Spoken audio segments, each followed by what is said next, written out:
I meet up with my mother to do something years overdue. It centers around this old briefcase that has been sitting in my family's home in the Philippines for decades. And yet, we've never opened it.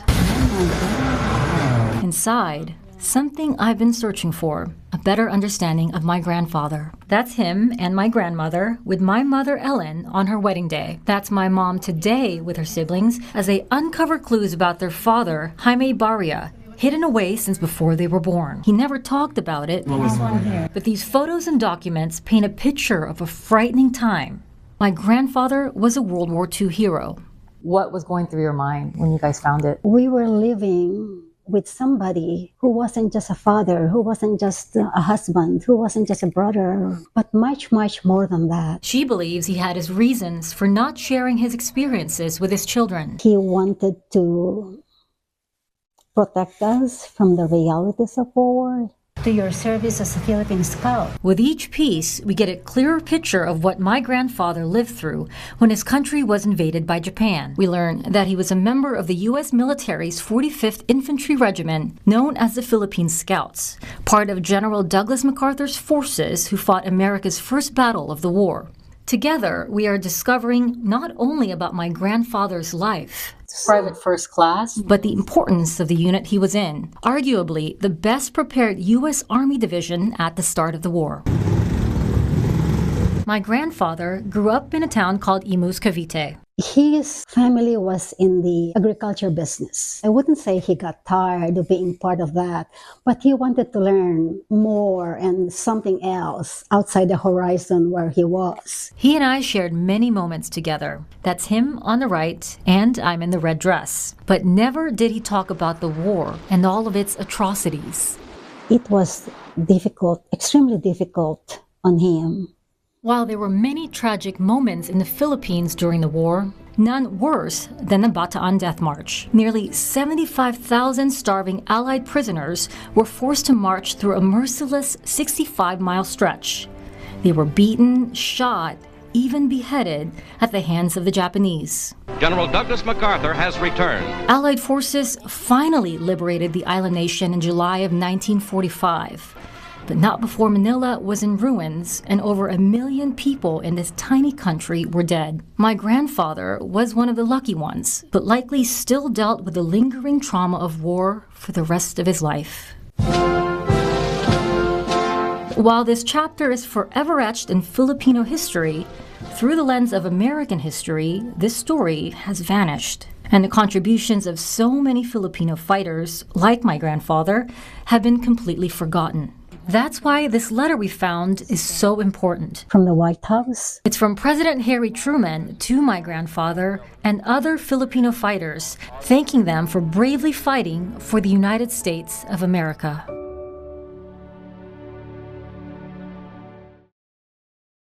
As we continue our celebration of Asian American and Pacific Islander Heritage Month, I shine a light on a story that's been largely omitted from U.S. history books, yet is so important to who we are as a nation. In the Shadow of Giants is a graphic novel that illustrates the powerful story of the Filipino World War II fighters, including women, and how their courageous sacrifice helped win the war for the United States. If we don't understand the complexities of history, as they say, we're doomed to repeat them. In The Shadow of Giants, author Matthew Fisher shares his efforts of bringing a crucial yet forgotten part of history back to light. Pearl Harbor occurs, and as many Americans don't know, Manila was bombed the very next day. The Philippines were brought into the war at the same time that the rest of the U.S. was. Manila, December 1941. It's a year more than 260,000 Filipino soldiers bravely responded to President Roosevelt's call to arms to fight under the U.S. flag during World War II. It has fallen very much out of what our knowledge of American history in World War II. In his novel, Fisher takes inspiration from the oral histories gathered of real-life Filipino fighters, creating a compelling story about a courageous Filipina guerrilla fighter. Yes, a woman named Felipa. She and her family have to escape to the villages, as many people did, and in doing so, she's forced into hiding and joins the guerrillas. Fisher worked alongside Aria Villafranca, the novel's lead illustrator, to ensure the story would not only be authentic, I wanted to make sure that they looked Filipino, but that the characters would have the true likeness of a real-life Filipina fighter. The inspiration for Felipa's hair, which for me was a very fun part, it was inspired by photos of a historical female guerrilla fighter named Commander WWII, and she has these big curls. This is Commander WWII, and you can see the likeness, especially in the hair. She was such a courageous leader that they called her the Joan of Arc of the Philippines. As many grandparents don't do, they don't talk about their experiences during the war. Fisher tells me one of the characteristics of Felipa in the graphic novel that rings true to me personally is how Felipa never talked about her heroics. Just as my grandfather, who also fought in the war, never talked about his experience. This is him? This is him. With my mother Ellen, we discovered documents revealing he was part of the U.S. Army's Philippine Scouts. We lived with somebody who was brave, who was devoted and loyal to his country and to the United States of America. After reading In the Shadow of Giants, I think of the wartime turmoil my grandfather and so many others must have suffered. And yet, so few Americans have ever heard about their incredible sacrifice. American history is often told in a way that glorifies our better actions. We see America as being the victors, the saviors. What happened in the Philippines doesn't fit into that narrative. As we wrap up Asian American and Pacific Islander Heritage Month, the final chapter of my story as we hear from one real-life Filipino World War II veteran, plus why one group of advocates is waging a battle for all of them. Old soldiers never die. They just fade away. This adorable man, Celestino Almeida, was once a tough young Filipino fighter who bravely defended the United States in World War II against powerful Japanese forces. And he's still fighting, making sure people remember what he and so many other Filipinos did for our country. Thankfully, their stories have been preserved in this oral history library, dutytocountry.org, a goldmine of personal accounts from these Filipino heroes. Subject, surrender.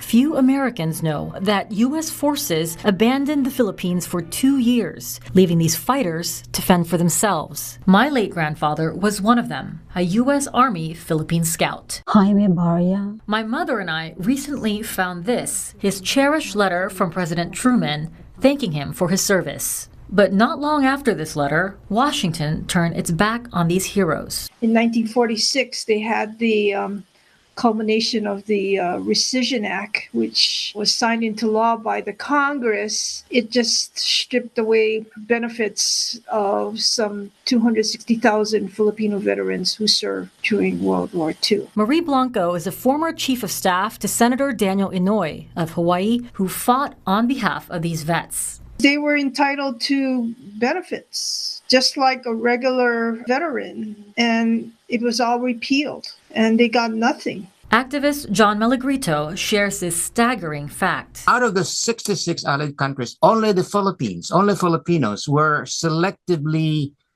denied. This unjust denial left many to live out their lives in poverty. Filipinos were treated as little brown brothers for the longest time, which meant that they were not given the kind of honor and respect and recognition that they deserve.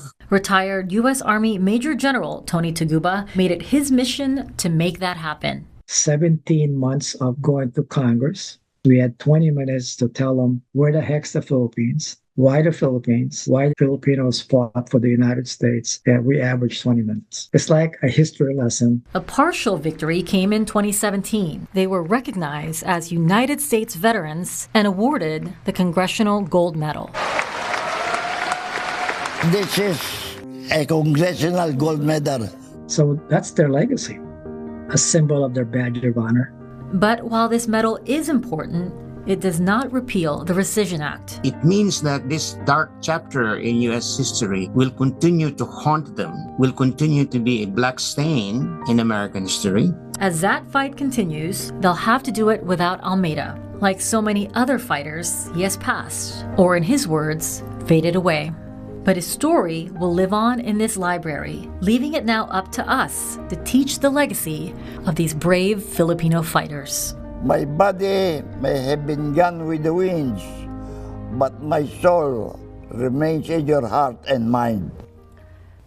And with the help of the Filipino Veterans Recognition and Education Project, this story is now being shared in 7 states and 22 schools across the country to help educate all Americans about these brave Filipino World War II heroes. Hear their oral histories and access educational tools on dutytocountry.org.